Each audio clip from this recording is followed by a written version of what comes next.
E aí, eu sou Isaac Alexandre e você está escutando o Oficializando, o podcast da Oficina Propaganda.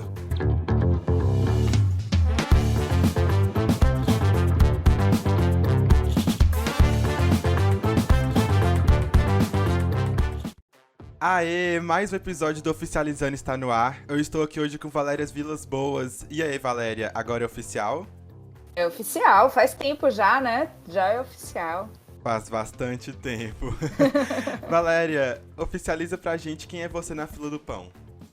Bom, eu sou Valéria Vilas Boas, como você disse, sou professora de publicidade aqui do Departamento de Comunicação da Universidade Federal de Sergipe.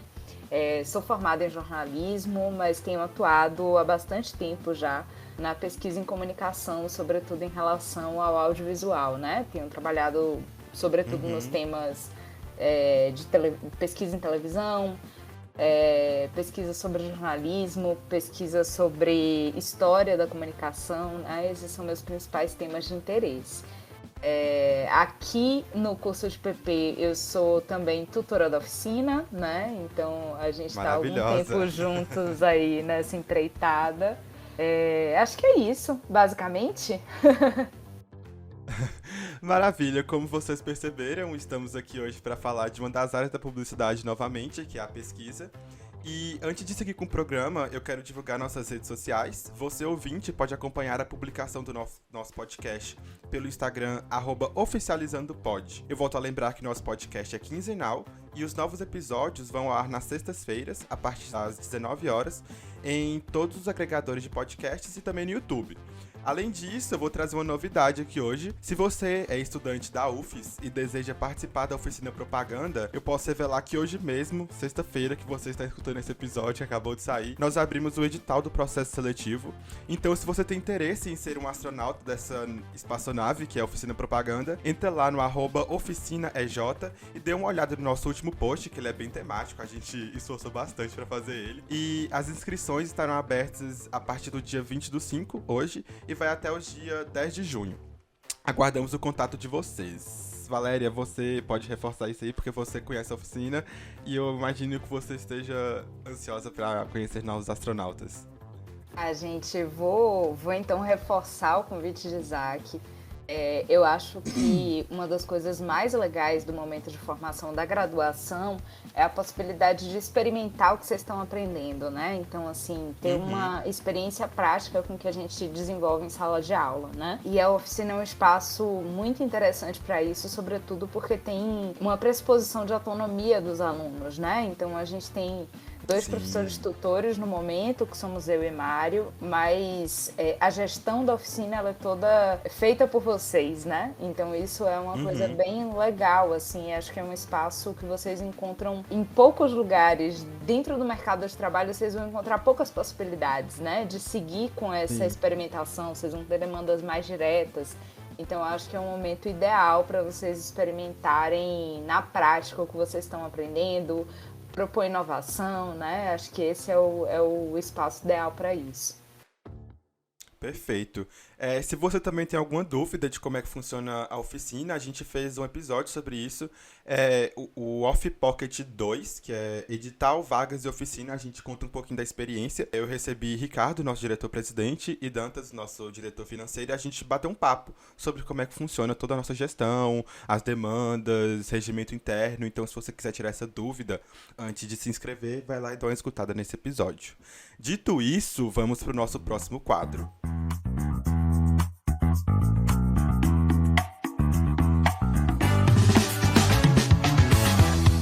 Valéria, você já conhece Oficializando e o Conhecendo o Convidado é um jeito do público conhecer um pouco mais você. Eu farei breves perguntas de bate-bola jogo rápido e você tem que responder, vamos dizer assim, dentro de um tweet, respostas rápidas, pode ser?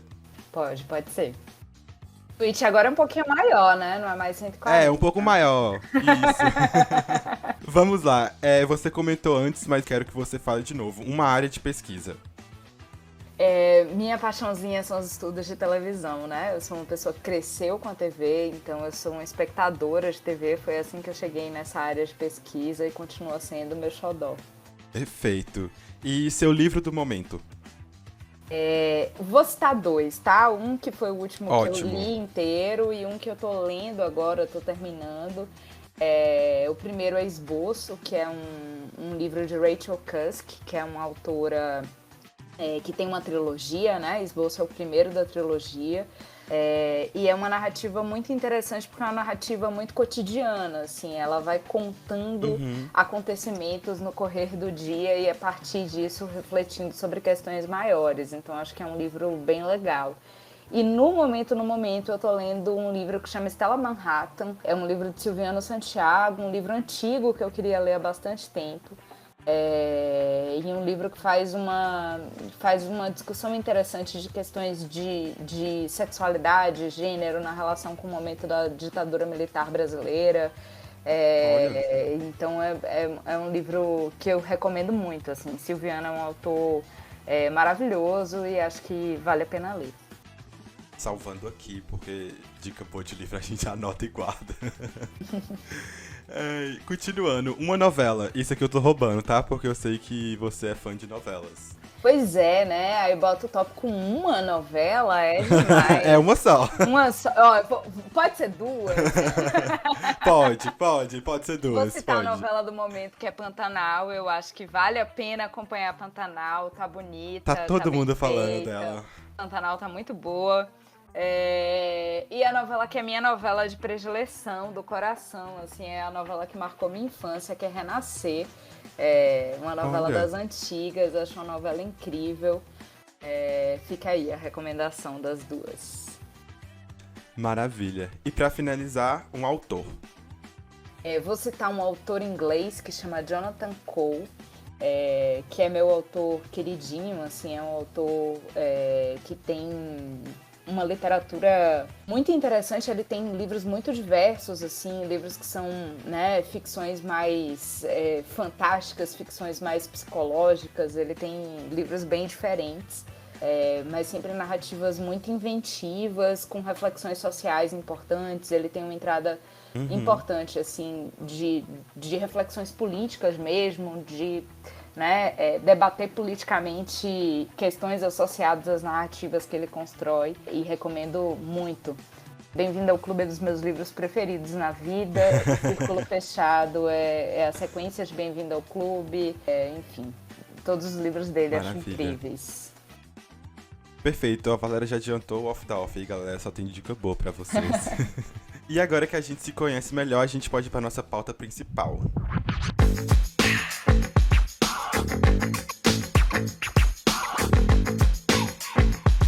Assim como qualquer área profissional do mundo, a pesquisa científica também é uma das áreas da publicidade e, claro, pode ser pensada como uma das carreiras que um acadêmico pode perseguir. As áreas de estudo da comunicação são muito amplas e muitas vezes acadêmicos, tal qual eu mesmo, ficam na dúvida de quais caminhos seguir para tentar uma pós-graduação, mestrado e até mesmo doutorado. Por isso, nada melhor do que uma pesquisadora da área de comunicação e uma professora universitária também para nos guiar nesses pequenos passos. Então, Valéria, vamos começar do básico. Digamos que eu entrei na faculdade agora e eu não sei absolutamente nada de publicidade. Eu queria que você explicasse para mim, para um aluno novato, o que seria a pesquisa científica, o que é a aplicada que a gente tanto comenta. É uma pergunta difícil para explicar assim, simplificadamente, né? Mas a pesquisa científica, né, quando a gente fala de ciência, essa é uma discussão longa, uma discussão antiga, e que tende hegemonicamente, né, a ir para essa ideia de ciência dura que a gente tem, né? Quando a gente fala de ciência, a gente vai sempre pensar numa pessoa de jaleco num laboratório misturando componentes químicos, né? Quando a gente fala de ciência, essa ideia do cientista maluco, inclusive, é a primeira que vem à nossa cabeça, né?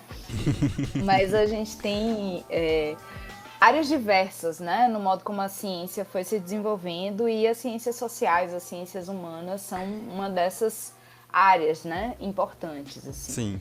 Então a gente tem uma tradição longa, né? Relacionada à filosofia, relacionada a essas áreas do pensamento sobre as práticas humanas, né? E a gente foi tendo especializações a partir daí.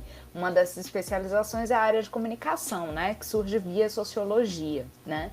Então, quando a gente fala desse tipo de pesquisa, a gente está falando de estudos dedicados à compreensão dos processos sociais que envolvem a comunicação de massa, né? Quando a gente está falando de comunicação especificamente, né? Então, a gente está falando aí de um campo de especialidade, né? De profissionais que vão se dedicar a construir a partir de métodos comprovados, né? Métodos que deem resultados confiáveis, né? Essa é uma questão importante para a ciência. A gente, quando fala de ciência, não está falando necessariamente de perseguir a verdade absoluta, porque a gente hoje já fala da impossibilidade de encontrar essa verdade absoluta, né? Sobretudo em campos das reflexões humanas, né? Então a gente não está perseguindo a verdade, mas a gente está, a partir da aplicação de um método, tentando encontrar resultados que ajudem a gente a refletir sobre o mundo em que a gente vive, sobre os processos sociais, né? E oferecer saídas, talvez, né? Para construir um mundo melhor, para construir políticas públicas importantes, enfim.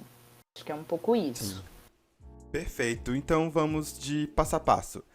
Agora, se eu comecei agora, o que é importante que o acadêmico faça para eu encaminhar minha carreira até chegar na pesquisa científica? Eu devo procurar um professor, devo me inscrever em algo, já pensar em artigos que eu possa escrever para publicar? Como é que funciona isso? Bom, eu acho que quando a gente identifica uma aptidão, né, para pesquisa, para o trabalho acadêmico, a gente tem uma série de processos de formação, né, que são possíveis. Então, assim, fez as primeiras disciplinas, achou interessante esse negócio de escrever artigo, ficou curioso com um determinado tema, achou interessante pesquisar. A gente tem, por exemplo, programas como o Programa de Iniciação Científica, que é um programa muito importante no Brasil, né? Em outros países do mundo isso não necessariamente acontece, a gente não tem necessariamente programas similares, mas os programas de iniciação científica são programas que permitem um primeiro passo justamente, né, nessa formação de pesquisador. Então eles vão permitir que você tenha uma bolsa voluntária ou remunerada, né, e se vincule ao projeto de um professor pesquisador, né, e tem um plano de trabalho próprio. Então você vai começar a fazer, né, alguns processos orientados por esse professor dentro do projeto desse professor. E aí vai começando a construir essa formação, né? Porque quando a gente está falando de pesquisa, a gente também está falando de formação do pesquisador, né? Então isso não é um processo que acontece do dia para a noite, mas é uma coisa que a gente vai construindo, né? Então começar a procurar um grupo de pesquisa, né? Pode ser um e-mail, um grupo de pesquisa que trabalhe com algum tema de interesse seu. Aqui na UFES a gente vai ter alguns grupos de pesquisa, né?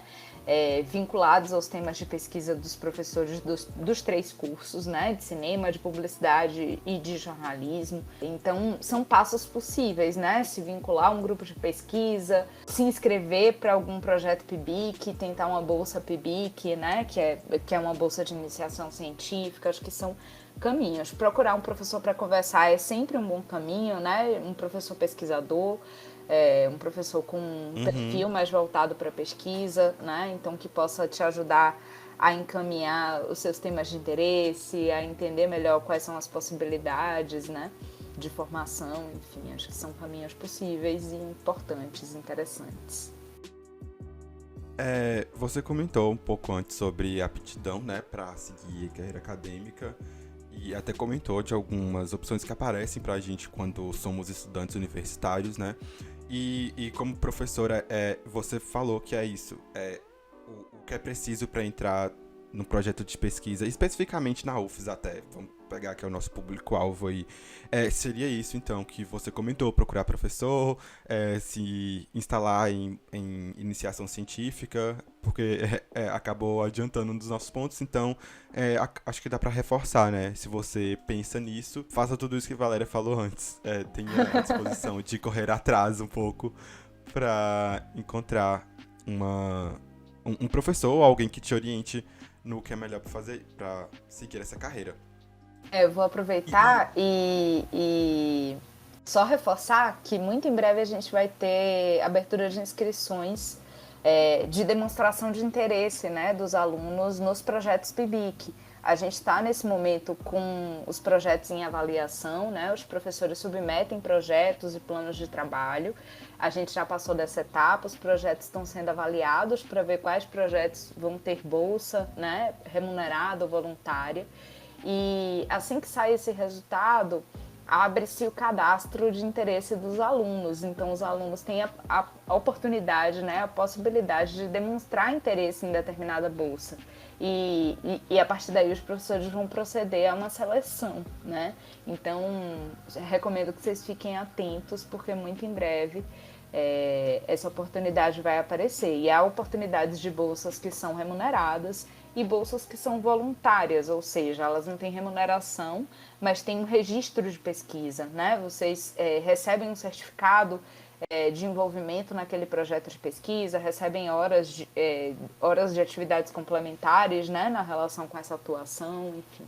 Uhum, perfeito. E pensando no carreira acadêmica que você pode construir, a ordem certa seria pós-graduação, mestrado, doutorado, pós-doutorado. É assim que funciona para quem é leigo e está pensando em continuar?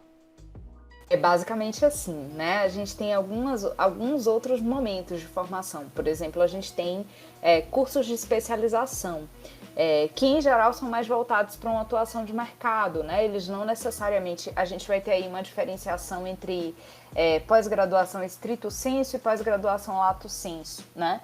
Uma mais voltada para pesquisa, outra mais voltada, né, para essa atuação mais prática, né?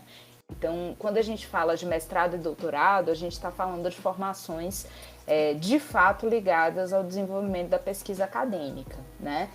A gente tem aí estágios diferentes dessa formação, então o que se espera do pesquisador em cada um desses momentos são níveis diferentes de formação, né? Então, no mestrado espera-se, por exemplo, que você seja capaz de aplicar uma metodologia, né, de modo correto, de modo bem feito, bem executado. No doutorado, por exemplo, espera-se que você seja capaz de elaborar uma tese sobre o campo, né? Então, que você seja capaz de propor algo original acerca do campo que você está observando, né? Então, são níveis diferentes de formação. Quando a gente fala de pós-doutorado, a gente já está falando de outro momento, né? A gente considera que a formação do pesquisador vai até o doutorado. Então, com o doutorado, você já é um pesquisador formado, né? E aí, pós-doutorado é qualquer coisa que você fizer depois do doutorado vai contar como um pós-doutorado, né? Então, qualquer associação de pesquisa orientada, direcionada, qualquer projeto que você faz depois desse momento, né, na relação com o orientador, enfim, é um projeto de pós-doutorado. Né? Pelo que você comenta, a gente percebe que é uma caminhada um pouco até longa, né, de você sair da graduação para tentar a pós e se esforçar para um mestrado, futuramente um doutorado. E pensando em tudo isso, você diria que é uma área socialmente valorizada, uma carreira bem valorizada, possui prestígio social, reconhecimentos, uma remuneração adequada ao que os pesquisadores passam, né, no trabalho que eles têm. Qual que é a sua opinião sobre isso? Eu diria que essa é uma questão bem difícil de responder, né? Assim, porque ao mesmo tempo que eu acho que tem certo prestígio, tem certo reconhecimento, a gente tem uma série de desvalorizações também, né? É claro que isso nos últimos anos de Brasil tá ainda mais evidente, né? Assim, eu entrei na universidade em 2004.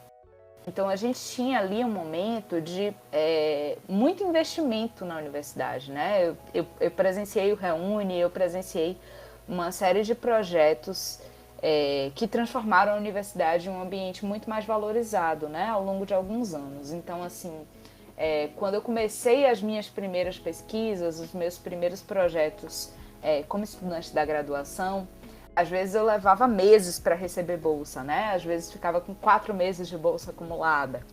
E a gente foi vendo isso mudar realmente por investimento, né? A gente teve um alto investimento em ciência. em desenvolvimento científico do país, na própria consolidação das universidades, na ampliação das universidades, né?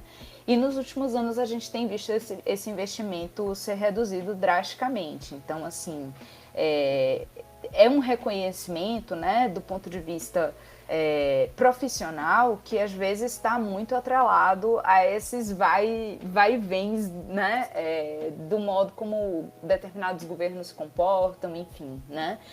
A gente precisaria talvez de uma carreira um pouco mais estável, né, de um investimento um pouco mais estável. Porque se a gente pensa em termos de desenvolvimento científico do país, a gente tem uma série de projetos que ficaram no meio do caminho, né? Porque tinham um investimento inicial e depois não puderam continuar. Então, muitas pesquisas que tiveram um alto investimento de tecnologia a princípio e depois não tiveram como prover os resultados que eram esperados, né? Porque o investimento foi cortado. Então, é isso, assim. E uma coisa que eu fico sempre pensando, que é um pouco anedótico, assim, mas que é o que a gente reconhece como um doutor no Brasil, né? Quando a gente fala em doutor, a gente lembra do médico, né? A gente dificilmente pensa na pessoa que fez mestrado, doutorado. E não é uma reivindicação para que esse doutor tenha um status diferente, né? Eu conheço poucos doutores que de fato queiram ser chamados de doutores. Mas eu acho que isso é talvez um indicativo, né, do modo como a gente olha pouco para a ciência no Brasil como um lugar estratégico, como um campo importante, né? Então acho que isso é uma questão que precisa ser pensada. E como você falou, é uma formação que ela vai exigir no mínimo 10 anos de um profissional, né? Porque são 4 de graduação, 2 de mestrado, mais 4 de doutorado. Então, a gente tem aí um mínimo de 10 anos de formação. Então, a gente já começa essa carreira um pouco mais tarde. Porque, por exemplo, uma coisa que as associações de pós-graduação têm brigado muito nos últimos anos sobre isso, a gente não tem o reconhecimento do pesquisador de mestrado como um profissional. Ele é um bolsista estudante, né? Ainda que ele esteja atuando profissionalmente como pesquisador. E você comentou de algumas coisas que acontecem quando você é bolsista, né? Essa questão de muitas vezes não ter o investimento necessário. E tem algum outro tipo de perrengue ou algum tipo de adversidade que a gente pode pensar que pode acontecer com a gente ao considerar essa carreira, além de claro, não ter o recebimento da bolsa com frequência. O que mais que a gente pode adicionar à lista? Os perrengues são vários, né? Desde, de repente, você ter o investimento na sua pesquisa ser cortado no meio, até, enfim, a gente financia a participação em congresso do nosso próprio bolso às vezes, né? É muito complicado você trabalhar com recursos que, às vezes, você precisa dar conta dos recursos, né? Você precisa ter o seu próprio computador, você precisa ter... eu trabalhava eu trabalho, né, com pesquisa de televisão. Então, uma coisa que eu sempre precisei dar conta foi de gravar minha própria amostra. Então, gravar os programas que eu ia analisar, né? Porque, enfim, os perrengues são vários, assim, não dá nem pra... Se eu for abrir a caixinha dos perrengues, gente, a gente não sai daqui hoje. Fazer o off-pocket só com perrengue de Valéria, gente. Porque mesmo nos lugares que você tem mais estrutura, mesmo nos laboratórios, né, que são mais estruturados, os perrengues podem acontecer, né? E podem ser perrengues desde... um desenho errado de metodologia de pesquisa que vai te dar problema depois, porque aí você não tem como recuperar, né? Até, sei lá, você não fazer um backup da sua cópia final da dissertação e você perder. Vou contar uma anedota, assim, logo que eu comecei a fazer pesquisa, minhas primeiras reuniões de grupo de pesquisa, tem uma cena que ficou muito marcada na minha cabeça, assim, eu nunca esqueci disso. Sei lá, acho que minha terceira reunião em grupo de pesquisa. Eu cheguei na reunião e tinha uma colega que hoje é uma grande amiga, assim. Na época ela estava terminando o mestrado e eu lembro de estar sentada e ela chegar em desespero na sala, assim, com um pendrive na mão e dizer: meu computador deu vírus, se minha dissertação não tiver nesse pendrive, eu não sei o que eu vou fazer da vida. tipo uma Meu dissertação Deus. pronta, né? E de repente o computador dá vírus, ou queimar o HD, ou sei lá, qualquer coisa Coitada. assim. Hoje em dia a gente salva no Dropbox, salva no Google Drive, faz 30 cópias, né? Sim, Mas se a gente sim. pensa 10 anos atrás, isso era muito mais complicado, né?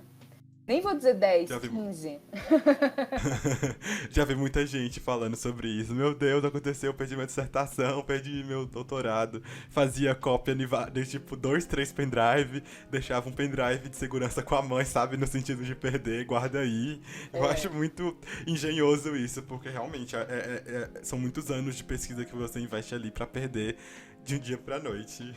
Se a gente pensa em 25 anos atrás, que a galera escrevia em máquina de escrever, se você Nossa, fosse, sua mochila fosse roubada com sua já tese era. dentro, acabou, Acabou.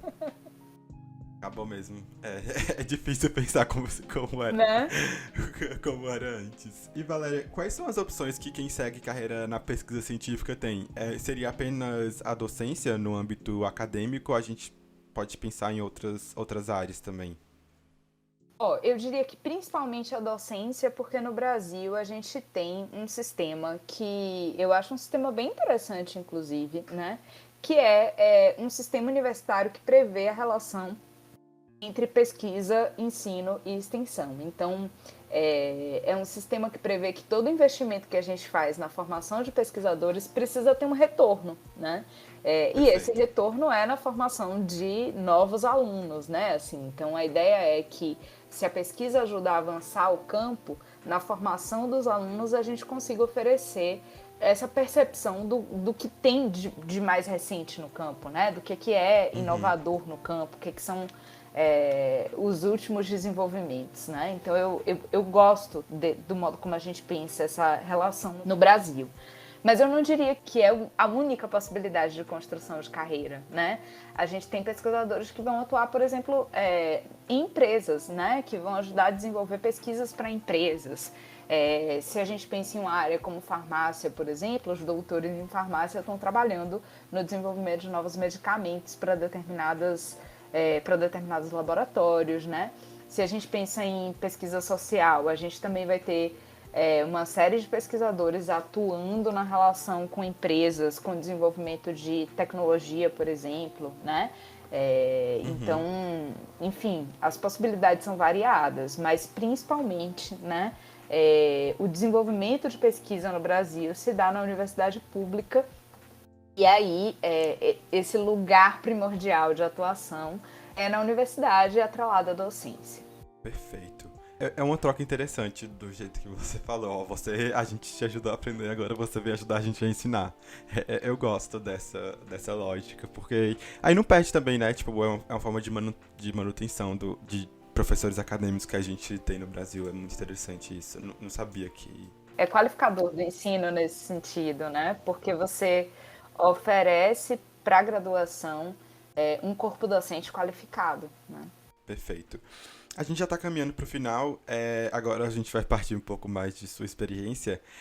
Você acredita que tem algum tipo de comportamento, aptidão, que a gente como acadêmicos, pode observar em nós mesmos para considerar a vocação na pesquisa? Algum tipo de, eu tenho facilidade com isso aqui, talvez possa pensar na carreira acadêmica?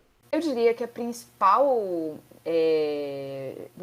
indicativo de vocação para pesquisa é curiosidade, né? Se a gente tem curiosidade, quer entender melhor como é que determinada coisa funciona, como é que determinado processo acontece, eu acho que a gente tem meio caminho andado. E de Uhum, resto, eu acho que essas coisas a gente aprende, né?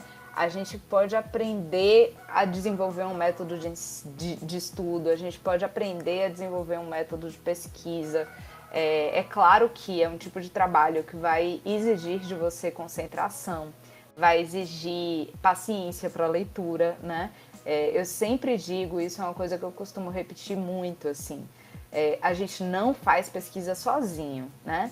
E isso tanto do ponto de sim. vista do trabalho, embora seja um trabalho que a gente desenvolve muito solitariamente, porque a escrita é um processo solitário, né?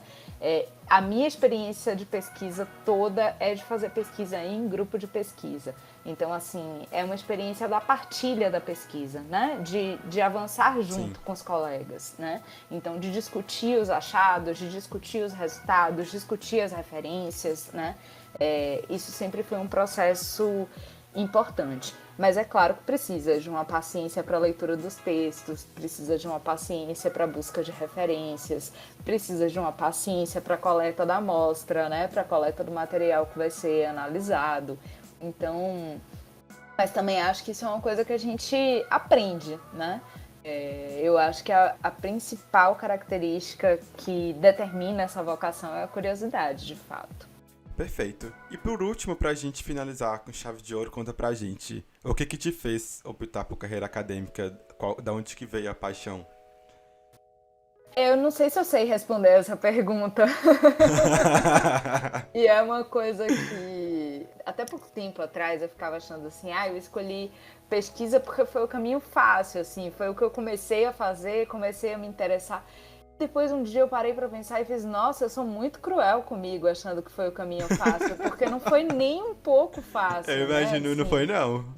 Foi difícil pra caramba, né? Tem uma série de renúncias que a gente faz, tem uma série de escolhas que são necessárias fazer em relação à pesquisa, né? Às vezes os colegas estarem todos no bar bebendo e eu estar escrevendo, né? Sim, então, sim. Eu acho que é uma coisa de que eu fui fazendo e fui tomando gosto, né? No meu primeiro semestre de graduação, um professor que foi meu tutor durante algum tempo, eu fazia parte do Programa de Educação Tutorial, PET, né? Na universidade em que eu me formei. E esse professor falou, acho que você devia tentar fazer seleção para o PET, eu acho que você tem, talvez, né, alguma aptidão para isso, acho que você ia gostar. E eu fiz, tomei gosto e fui ficando, fui fazendo pesquisa, encontrei uma professora que trabalhava com temas que me interessavam, trabalhava justamente com os estudos de televisão, ela topou ser minha orientadora de PIBIC e aí eu fui seguindo, né? Então fiz PIBIC, mestrado, doutorado e fui indo. Curiosamente, essa é uma anedota que eu sempre conto também, eu fiz vestibular para História e Comunicação. E eu não decidi por seguir com o curso de comunicação porque eu não queria ser professora. E aqui estou, né? Parece que não deu certo, Valéria. Não, né? Tem coisa de que a gente não foge. Adorei, muito bom. Acho que é isso, a gente cobriu toda a nossa pauta. Vamos pro off da off?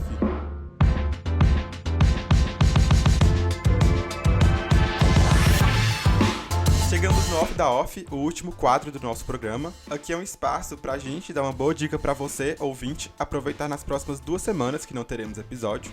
Pode ser um livro, uma série, um filme, Instagram, uma receita, o que a gente achar que vocês precisam saber. Eu vou começar a indicação que vai ser com o Instagram hoje. O Instagram é @designativista. É DESIGN, ativista, do jeito que escreve. É basicamente um lugar onde gente que sabe fazer design bonito fez pra militar. É isso. Se você... tá acontecendo alguma coisa no Brasil, você quer postar alguma coisa no Stories, quer fazer uma coisinha bonitinha, é lá que vocês vão encontrar. Eu tô olhando aqui agora, porque hoje, no dia dessa gravação, ontem foi o Dia Internacional contra LGBTQIA+, fobia, e tem aqui um post lindo falando sobre a importância da luta. E é basicamente isso, são posts bonitos, feitos por pessoas talentosas, que tem relação com ativismo, com lutas sociais, com questões em voga. Eu acho muito interessante pra você que gosta de arte, gosta de coisa artística e também gosta de ativismos. É muito bonito visualmente e eu acho que vale a pena o follow. E você, Valéria, tem algum diquinho pro pessoal? Eu tô tentando pensar numa diquinha, gente. Deixa eu pensar, nossa, não... gastei minhas dicas todas no início, né? Mas vou dar uma dica bem bobinha, um negócio super divertido de assistir. Uma série, a Netflix permite que a gente agora assista coisas de lugares muito diferentes, né? E outro dia a Netflix me sugeriu uma série que chama Crescidinhos. E é um negócio muito divertido, porque é uma série, é uma espécie de reality show, assim, que acompanha crianças muito pequenas fazendo tarefas pela primeira vez. E é muito divertido de ver, embora seja um pouco aflitivo também, porque são, sei lá, crianças de 3 anos atravessando a rodovia, sabe? Meu Deus! Mas é muito curioso, é muito curioso. Acho que é uma série que permite que a gente amplie horizontes também, para pensar em outras culturas, outros modos de vida. Acho que é legal. É Crescidinhos, é isso o nome da Crescidinhos, série? Crescidinhos. Eu gostei. Eu acho que eu vi ela em algum lugar me recomendando, hoje falaram dela comigo, parece ser um pouco aflitivo, mas eu vou assistir. Ela dá aflição, não vou negar não, mas é divertido. Maravilha. Pessoal, a gente chegou ao final do nosso programa. Eu queria agradecer a presença de Valéria nesse programa de hoje, por ter contribuído com esse bate-papo super relevante. Valéria, deixa aí um biscoito, não sei, redes sociais, um jeito que o pessoal pode falar com você. Ai, gente, eu sou bem off das redes sociais, né? Vou fazer a recomendação igual o outro programa. Sigam a oficina, gente. O trabalho da oficina tá lá. Ouçam o podcast da oficina, né? Acho que é isso. Maravilha. Maravilha, muito obrigado, tá, Valéria, por sua presença aqui hoje. A gente fica muito feliz de receber pessoas tão importantes na nossa área, né, de pesquisa, para poder falar com a gente, até influenciar algumas pessoas a seguirem essa área também. Ó, gente, estou à disposição, assim, quem quiser conversar um pouco mais sobre isso, né? É claro que a experiência de cada um é a experiência de cada um, mas no que eu puder ajudar a conversar, enfim, tô por aí. A gente se vê na UFS. Maravilha. E eu sou o Isaac Alexandre, @IsaacAlexandre no Instagram e no Twitter. Você pode acompanhar a atualização do programa pelo nosso Instagram, @oficializandopod, e também pode acompanhar a Oficina Propaganda pelo @oficinaj, assim como a Valéria comentou. Lembro também que o edital do processo seletivo para tentar uma vaga na Oficina Propaganda está aberto, e é só você ir lá no nosso perfil, o link do edital estará na bio. Caso você tenha alguma sugestão de pauta, de convidados, ou se você só quiser falar com a gente mesmo, nos mande uma DM no Instagram ou uma mensagem no e-mail oficializandopodcast@gmail.com. É isso, fui. Obrigado, Valéria. Tchau, tchau. Tchau, gente.